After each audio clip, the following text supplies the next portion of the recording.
Hello everyone, हमें जो है आग्नेय चट्टानों का जो चैप्टर स्टार्ट कर रखा है, आज हम उसी को कंटिन्यू करेंगे। हमने आग्नेय चट्टानों को देख लिया था कि आग्नेय चट्टानों की जो उत्पत्ति है वो कैसे हुई है, इनकी जो कुछ विशेषताएं हैं वो भी हमने डिस्कस कर ली थी कि इसमें रवे पाए जाते हैं या नहीं पाए जाते हैं। अगर आपने हमारा वो वीडियो नहीं देखा है तो एक बार उसको देख लीजिए। ठीक है, आज जो है हम आगे इसको स्टार्ट करते हैं। आज हम जो आग्नेय चट्टाने हैं इनका वर्गीकरण करेंगे। तो जो आग्नेय चट्टाने हैं इनका वर्गीकरण भी 3 प्रकार से होता है। सबसे पहले हम देखते हैं कि जो आग्नेय चट्टाने हैं इसको कणों के आधार पर कौन कौन से पार्ट में डिवाइड किया जाता है। जो आग्नेय चट्टान है इसको 3 प्रकार से डिवाइड किया जाता है। सबसे पहले क्या आता है, कणों के आधार पर, कणों के आधार पर आग्नेय चट्टान। दूसरा हम देखते हैं कि जो इसकी रासायनिक संरचना है, ठीक है, रासायनिक संरचना के आधार पर, संरचना के आधार पर। तीसरा आता है उत्पत्ति की प्रक्रिया के आधार पर, जो उत्पत्ति हुई है उसके आधार पर, उत्पत्ति के आधार पर। तो सबसे पहले हम देखते हैं कि कणों के आधार पर जो आग्नेय चट्टान है उनको किस पार्ट में डिवाइड किया जाता है। सबसे पहले जो कणों के आधार पर आती है वो आती है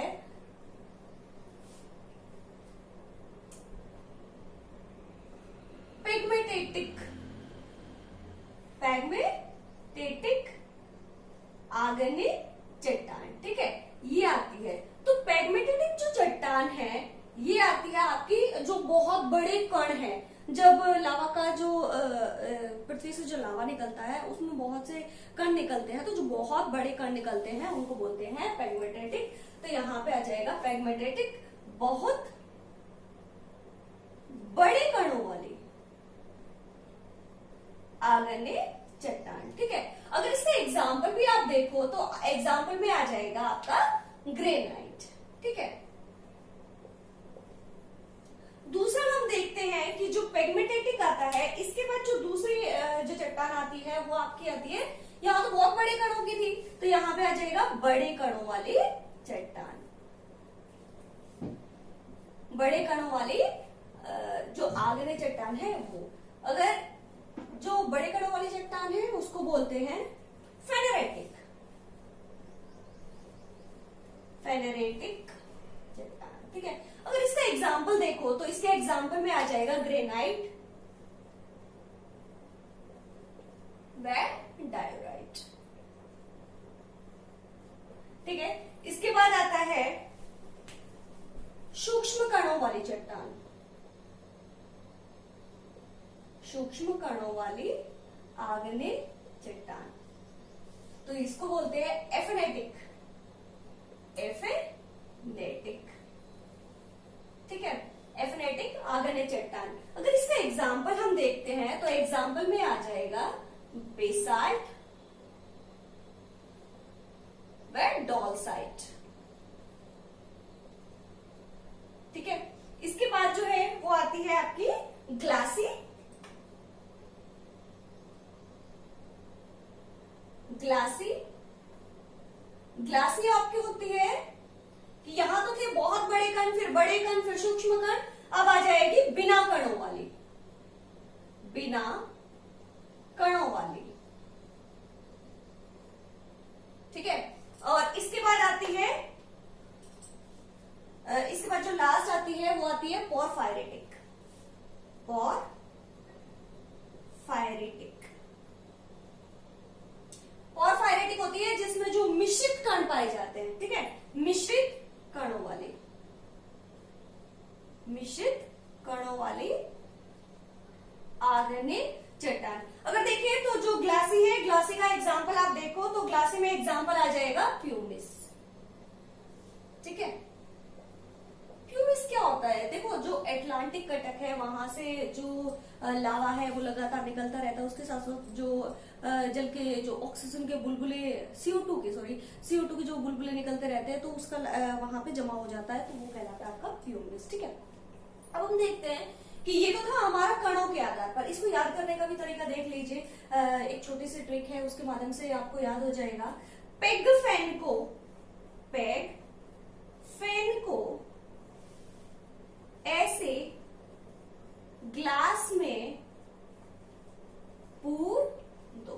ठीक है, इसी ये जो एक ट्रिक है इसे आपके सीरीज में याद हो जाएंगे। ठीक है, पेग से पेगमेटिक, फैन से फेनेटिक, ऐसे ऐसे से एफेनेटिक, और ग्लास से ग्लासी, और पूर से पोरफाइटिक। ठीक है, तो ये आपकी जो कणों के आधार पर है वो चट्टाने आपको याद हो जाएंगे। ठीक है, इसके बाद हम आते हैं कि जो आग्नेय चट्टान है उसको रासायनिक आधार पर किन किन भागों में डिवाइड किया जाता है। तो रासायनिक आधार पर जो हमारी चट्टाने हैं इनको हम 4 भागों में डिवाइड करते हैं। 4 भागों में भी देखिए, मेन तो आपकी एसिड और बेसिक होती है। ठीक है, तो जो सबसे पहले आती है वो आती है अम्लीय, अम्लीय प्रधान जो आग्नेय चट्टान है वो। दूसरी आती है क्षारीय, तीसरी आती है अम्लीय क्षारीय मध्यवर्ती। ठीक है, मध्यवर्ती जो आग्नेय चट्टान है, मध्यवर्ती। और जो फोर्थ आपकी आती है वो आती है अल्ट्रापेथिक, अल्ट्रापेथिक। अब इनको एक एक करके हम देख लेते हैं कि जो अम्लीय जो चट्टान है, अम्लीय आग्नेय चट्टान, क्षारीय, इनमें जो सिलिका की मात्रा है वो कितनी पाई जाती है। ठीक है, तो यहाँ पे देखिए जो सिलिका है, जो अम्लीय चट्टान है उसमें सिलिका की मात्रा कितनी पाई जाती है। तो यहाँ पे जो सिलिका की मात्रा पाई जाती है वो 65% टू 85% पाई जाती है अम्लीय जो चट्टाने हैं आग्नेय चट्टानों में। ठीक है, इसके बाद हम आते हैं क्षारीय चट्टान। जो क्षारीय चट्टान है यहाँ पे जो सिलिका की मात्रा है वो पाई जाती है 45 टू 65। ठीक है, अब देखिए जो मध्यवर्ती जो चट्टाने हैं यहाँ पे जो सिलिका की मात्रा है वो पाई जाती है अम्लीय और क्षारीय के बीच में। ठीक है, अम्लीय व क्षारीय जो चट्टाने हैं इनके बीच में जो सिलिका की मात्रा है वो पाई जाती है क्षारीय के बीच। ठीक है, अब देखिए जो अल्ट्रापेथिक जो चट्टाने हैं यहाँ पे सिलिका की मात्रा 45% पाई जाती है। ठीक, अब हम आते हैं कि जो अम्लीय चट्टान है उनका घनत्व कितना है। घनत्व, अगर हम अम्लीय चट्टानों का घनत्व देखें तो 2.75 टू 2.8। ठीक है, इसमें 2.85 जो है वो इनका घनत्व पाया जाता है। अगर क्षारीय चट्टानों को हम देखें तो इनका जो घनत्व है वो पाया जाता है 2.8 टू 3। ठीक है, अगर मध्यवर्ती जो चट्टाने हैं इनका घनत्व देखें तो इनका घनत्व पाया जाता है 2.75 टू 2.8। अगर अल्ट्रापेथिक को देखें तो अल्ट्रापेथिक का जो घनत्व है वो पाया जाता है 2.8 टू 3.4, 2.8 टू 3.4। ठीक है, अगर हम एग्जाम्पल की बात करें तो एग्जाम्पल में देखिए जो आग्नेय चट्टान है यहाँ पे जो आपकी ग्रेनाइट है। ठीक है, ग्रेनाइट इसका एग्जाम्पल है।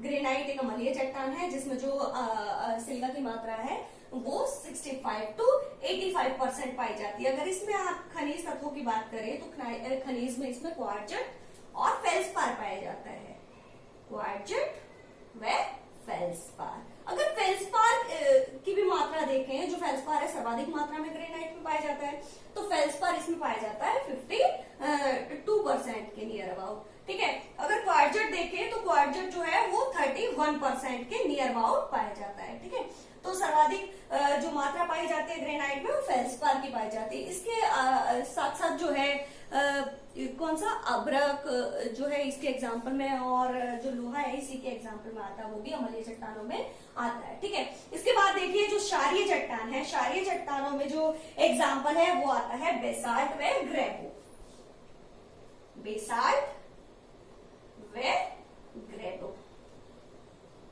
ठीक है, अगर हम मध्यवर्ती की बात करें तो मध्यवर्ती में आ जाएगा डायोराइट एंड एंडेसाइट, डायोराइट व एंडेसाइट। ठीक है, और एल्ट्रापेटिक की बात करें तो यहां पे आ जाएगा पेरिडोटाइट, पेरिडोटाइट। ठीक है, ये थी हमारी संरचना के आधार पर जो चट्टाने हैं वो। ठीक है, अम्लीय चट्टान, क्षारीय, मध्यवर्ती और एल्ट्रापेटिक। सिलिका की मात्रा 65 to 85, यहाँ पे 45 to 65%, जो मध्यवर्ती इसमें अम्लीय व क्षारीय के बीच में और अल्ट्रापेटिक में 45%। ठीक है। घनत्व की बात करें तो 2.75 2.85 तक। ठीक है। 2.8 से लेके 3 तक क्षारीय का, मध्यवर्ती में 2.75 to 2.8। अगर अल्ट्रापेटिक की बात करें तो 2.8 to 3.4 यहाँ पे आता है। ठीक है। अगर एग्जाम्पल देखे, अम्लीय चट्टानों का एग्जाम्पल देखोगे तो ग्रेनाइट में भी क्वार्जिट और फेल्सपार की मात्रा सर्वाधिक पाई जाती है। जो पिच स्टोन है, राइलाइट है, ये भी इसके ही कुछ एग्जाम्पल्स है। ठीक है। अगर देखिए कि क्षारीय के एग्जाम्पल देखें तो हम बेसाल्ट में ग्रेवो आ जाएगा, मध्यवर्ती में डायराइट में एंडेसाइट आ जाएगा, और एल्ट्रापेटिक में बात करें तो पेरिडोटाइट। ठीक है। ये था हमारा रासायनिक संरचना के आधार पर आग्नेय चट्टानों का वर्गीकरण। ठीक है। इसके बाद हम आते हैं कि जो उत्पत्ति के आधार पर जो आग्नेय चट्टान है, इनको किन किन भागों में डिवाइड किया जाता है। देखिए मोस्ट इंपोर्टेंट है, आप ध्यान दीजिएगा। जो उत्पत्ति के आधार पर जो चट्टाने हैं, इनको भी 2 भागों में डिवाइड किया जाता है। तो 2 भागों में किन किन में डिवाइड किया जाता है? सबसे पहले आता है अंतर्निर्मित, जो आंतरिक जो चट्टान है वो अंतर्निर्मित, और जो दूसरी आती है वो आती है बाह्य निर्मित।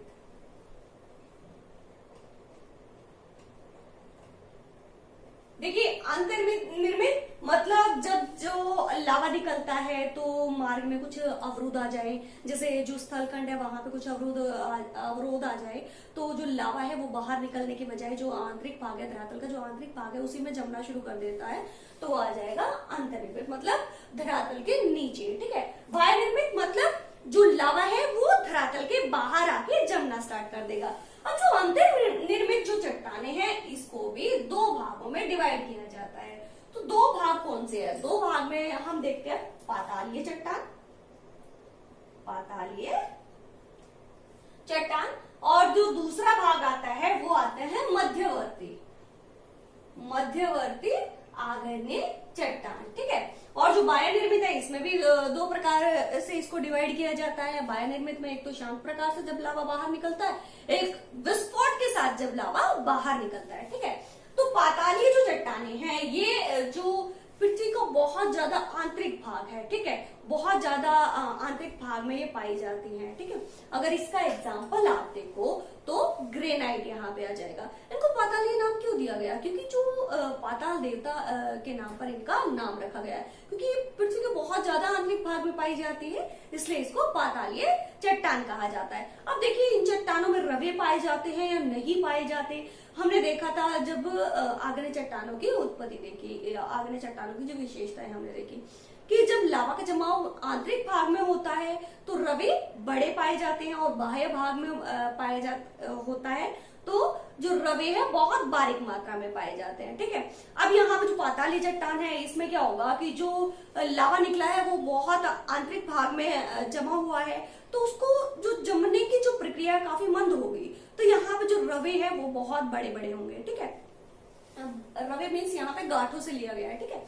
तो यहाँ पे जो गांठें हैं वो बहुत बड़ी बड़ी होंगी। इसके बाद हम देखते हैं जो मध्यवर्ती चट्टान है। मध्यवर्ती चट्टान जब लावा बाहर निकलता है तो स्थल जो धरातल है, धरातल के पास में कुछ अवरोध आ जाएगा, तो लावा का जमाव वहां पे हो जाएगा। ठीक है।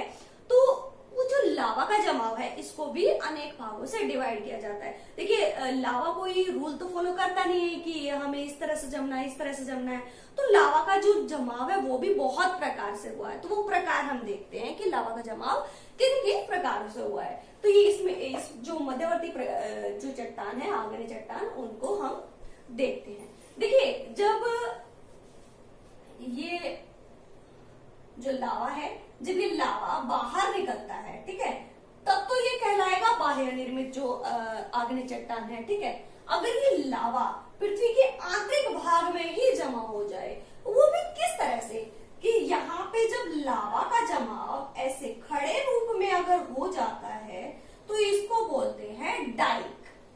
ठीक है। बहुत ही इजी है, ज्यादा स्ट्रेस लेने की जरूरत नहीं है क्योंकि जब जो लावा है वो खड़े रूप में जमा हो जाए तो क्या कहलाएगा? डाइक कहलाएगा। अगर ये लावा, देखिए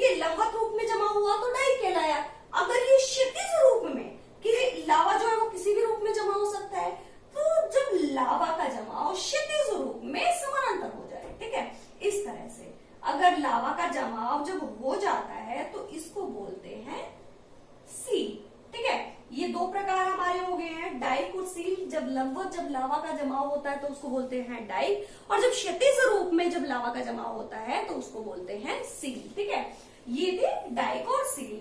इसके बाद आता है हमारा क्या, फैकोलिथ। फैकोलिथ देखिए, जब कोई बॉल फेंकते हैं तो कैसे चलती है वो, ऐसे। ठीक है, तो जब लावा का जमाव एक अपनति और अभिनति के रूप में हो जाए, देखिए हमने जब वर्णन किया तो देखा था हमने अपनति अभिनति, ये है आपकी अपनति और ये है अभिनति। जो लावा का जमाव जब अपनति और अभिनति के बीच में हो जाए, मतलब यहाँ पे और यहाँ पे, ठीक है, जब लावा का जो जमाव है अपनति अभिनति के रूप में, लेंस के रूप में हो जाए तो उसको बोलते हैं फैकोलिथ। ठीक है, ये हमारा है फैकोलिथ, फैकोलिथ। ठीक है, इसके बाद आता है कि लावा का जमाव जब तस्तरीनुमा आकार में हो जाए, ठीक है, कि तस्तरी के रूप में जब लावा का जमाव हो जाए तो उसको बोलते हैं लेपोलिथ, लेपोलिथ।